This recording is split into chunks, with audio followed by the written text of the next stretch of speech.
Leafs lose game 5. Panthers win the series 4-1. Yeah. I mean, I won't talk about the fact that, there's going to be excuses. There are going to be conversations. I see the excuses every year. This guy showed up in the playoffs. All the Riley haters throughout the season, just completely quiet. So proud of my guy. Should have scored 2 goals tonight. People are going to debate that all night long. But anyways, one of the core probably have to be moved. Nylander showed up when it mattered, obviously. So I think a lot of the people saying trade Nylander now, it's just a tough call. Like, what do you do? I think just how you see Mitch and Matthews, like you're not. I don't think you're trading Austin Matthews. So there's going to be so many conversations. I think it does start with firing Sheldon Keefe. The thing I look at is the Washington Capitals. Look at how many different shapes of the roster they went through, and how many different looks they went through around Backstrom and Ovechkin, right? Bringing Oshie in, bringing Tom Wilson into a big role, like Holtby, a big role. And they went through a few coaches, right? So I think Sheldon Keefe's got to go.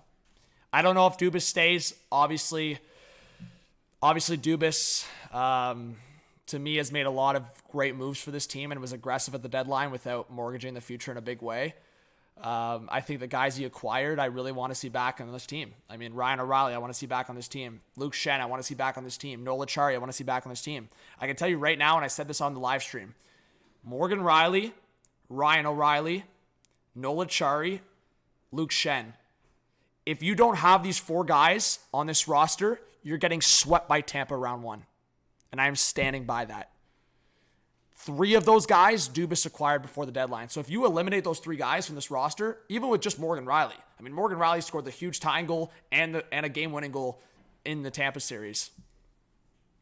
But you take those 3 other guys out of this lineup, so there's got to be some major change in a lot of ways. But those 4 guys, I really hope are in this lineup next year. And at the end of the day, we've talked about it.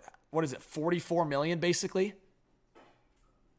Essentially. 11 for Tavares, over 11 for Matthews, basically 11 for Marner. That's $33 million. So, $40 million with Nylander, but I'm not going to include Nylander in this conversation.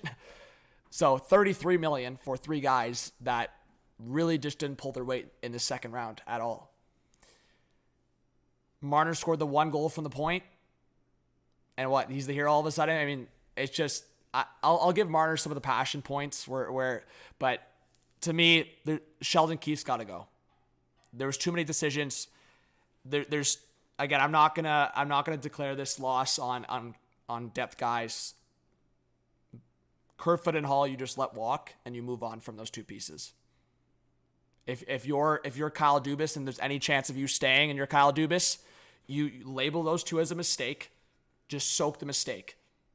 The Kadri trade was a tough situation with the suspensions, but now you move on from that mistake. Kerfoot, you move on from that mistake. You wipe the slate clean.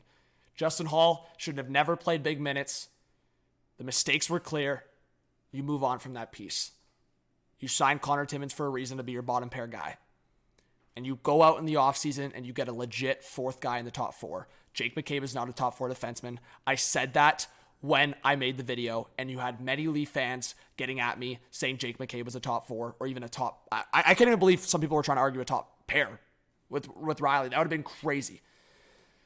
Jake McCabe and Connor Timmins is your bottom pair next year, likely. And you've got to chill out Jake McCabe. So with Rielly, Brody, maybe Liljegren, because Liljegren made that brutal mistake in overtime. You know the mistakes that come with Liljegren. And then Yarn Crow doesn't push the puck carrier.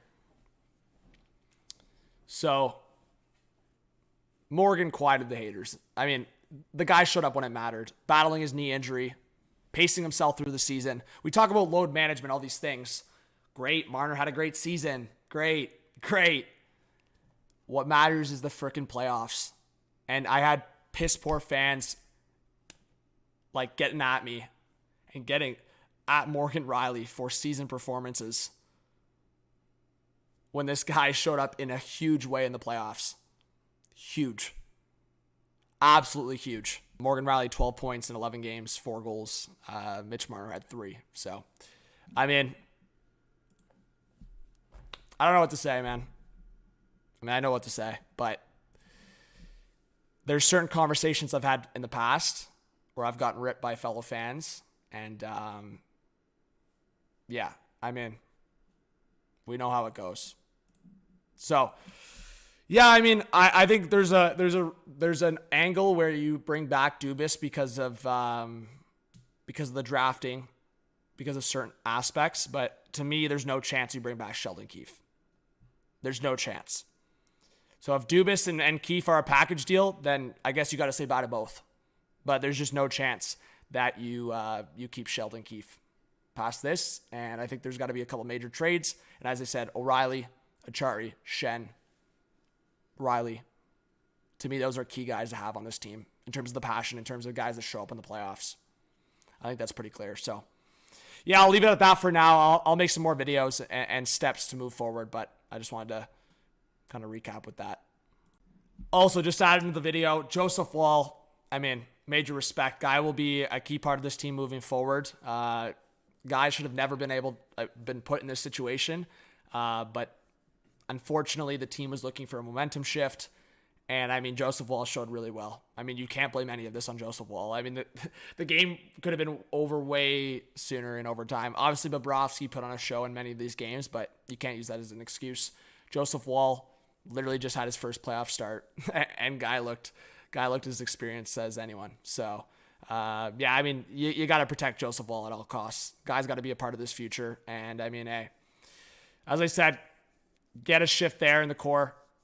Go get a top 4 D-man that can play steady minutes with Brody, because Brody playing with McCabe, playing with Liljegren, playing with Hall, it looked like a mess at times. Obviously, there was times it worked, but looked like a mess a lot of times. But yeah, I mean, I got to give major respects to Joseph Woll. Love that guy.